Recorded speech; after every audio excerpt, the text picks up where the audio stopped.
warehouse manager Sergei Lysenko is on his way to work, and he's showing us around.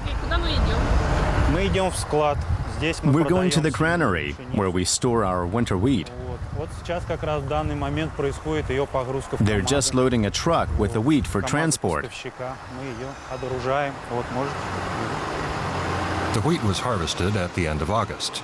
The yield from this area near Voronezh, some 500 kilometers south of Moscow, was 25,000 tons. The grain has a long journey ahead.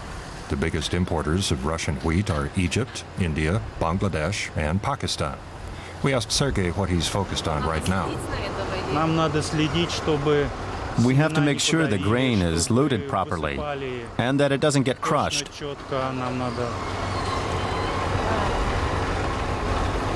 We've got lots to do.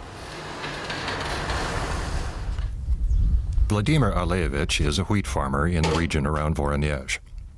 This year saw a bumper crop, but that pushes prices down.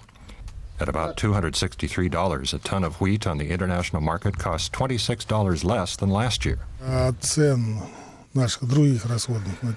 If you take into account all of our other expenses, even just for pest control and fertilizers, the price of wheat is extremely low at the moment.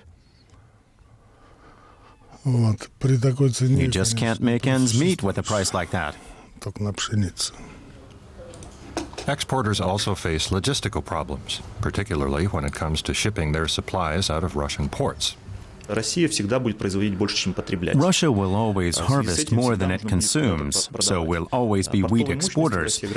But the harbors have limited capacity. I expect they'll have to be expanded within the next 5 years.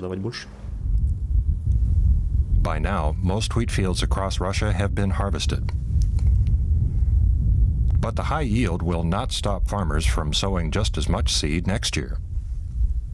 You can never have too much wheat. As you can see, the granary is full now, but last year it was empty. We had a good harvest this year. Now we have to ensure that it's well stored and sold.